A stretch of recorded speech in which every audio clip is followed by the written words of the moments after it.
Okay, today's date is, darn it, as soon as we get on film it happens, is April 8th, 2021, and I'm going to start a new segment on the channel about jet engines, at least the ones that I'm interested in. Probably back in 1993 or 92, I developed a pulse detonation engine that was all stainless steel and everything, and that was the result of some work I did with pulse jets. Now this engine right here, it was a pulse jet to begin with. I'm going to go back and start the genesis part of that later in later videos. You can see in there. So I ran this and made a few discoveries about how the relationship between a frequency of operation and power output. Then I developed this. This is the first prototype, the conceptual one, that is an integral part of the overall hybrid engine. This, I don't know how well you can see in there, but when this is put together, that's a combustion chamber. And it's a unique combustion chamber because it's actually a detonation chamber.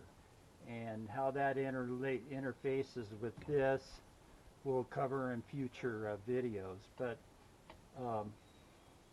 what it basically is, this is designed to do is be able to statically start, go up to speed, and then when it's in operation be in a scramjet realm when it's operating at full potential.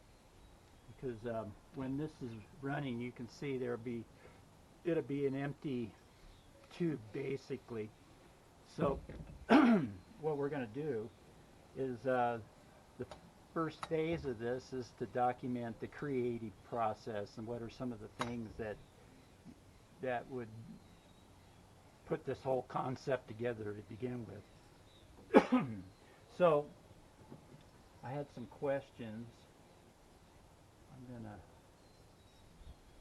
right here. This is my editing taking place. So what is it? Another question is, what does it do?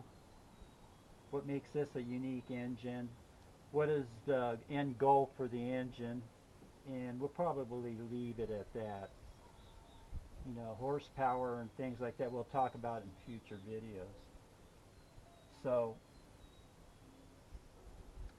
essentially what I'm trying to do is develop an engine that basically has no moving parts and still can effectuate a change in its environment. You know, when you look at the atmosphere, it's a static medium. You could characterize it as being like jello. And when we design engines that are reaction engines, they need to go through this static medium and overcome it to be able to make a change in the way it would work. Now, the promise of a detonation technology would lie in the fuel economy because of the thermal temperatures that are potentially achievable with a detonation engine, namely on the order of almost near plasma temperatures, 5,000 plus degrees or more. So the whole point of this is to be able to have a high reliability, low maintenance, extremely low cost engine that would be able to transform chemical energy into kinetic energy. So anyway, these are the elements that are going to be the part of the engine. This would actually in the future be a single element, but for this case, this prototype will enable me to be able to adjust the chamber pressures. I'm trying to achieve 3,000 to 4,000 psi chamber pressures in order to perform what this engine's designed to do. So on a static start scenario, you have to create an airflow through the engine if it's going to be atmospheric breathing. So this is relatively common thing in industrial applications. So what this will do is transform the chemical energy of hydrogen and oxygen into a detonation, and then that detonation, that energy will drive the rest of the engine. So essentially what will happen is, the reason it's a hybrid is because this is artificially creating the normal mass flow through the engine. This will go on here like this. This has a fuel port.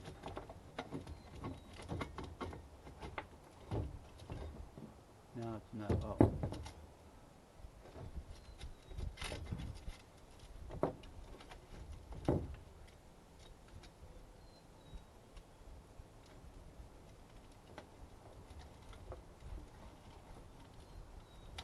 Boy, this isn't behaving very well.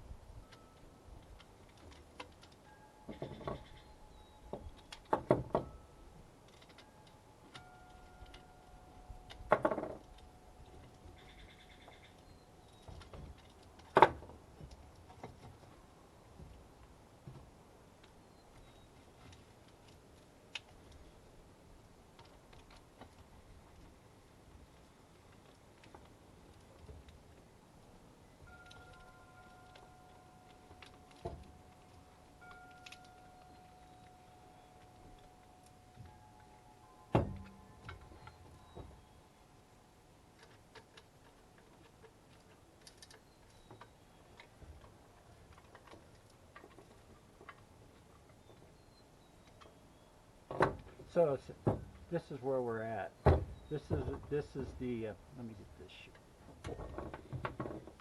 This is one part of the engine. This would be an initiator. So this has hydrogen and oxygen going in here. I detonate it with this. Then this engine, I have left it open, and will have its own ignition system, and it will detonate an air fuel charge that will be going in somewhere around the periphery here. That has to be determined. That's why I have this right here. That's why this is variable. So it has to be tuned. So once that's been tuned, an all stainless steel engine will be able to be built, and I think a 50 to 100 pound thrust engine would weigh about a pound, maybe a pound and a half. We'll see. So in order to start this off, we're going to start with a valveless engine, and in that engine, that's going to be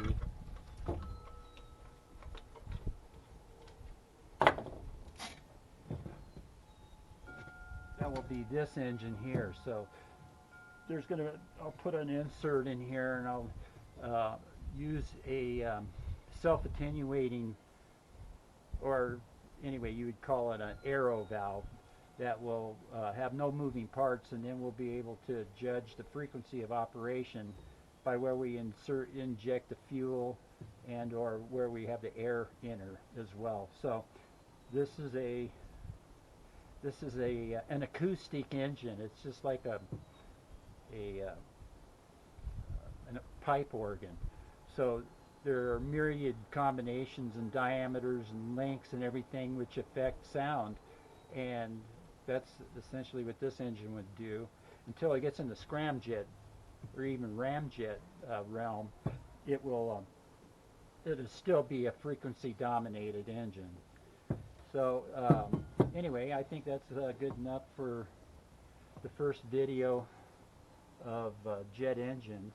I will say this, the Chevy HEI ignition, to manage the timing between the two, you'd have to characterize them as two separate engines. So by managing the timing with this and a variable speed motor, I'll be able to manage the timing between the initiator and the primary engine. So anyway, that's I call this engine the Parsons pinch. and then we'll pick the ball up in a future video.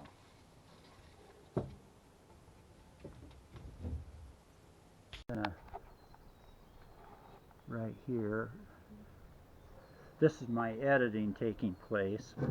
So what is it? Another question is, what does it do? What makes this a unique engine? What is the end goal for the engine?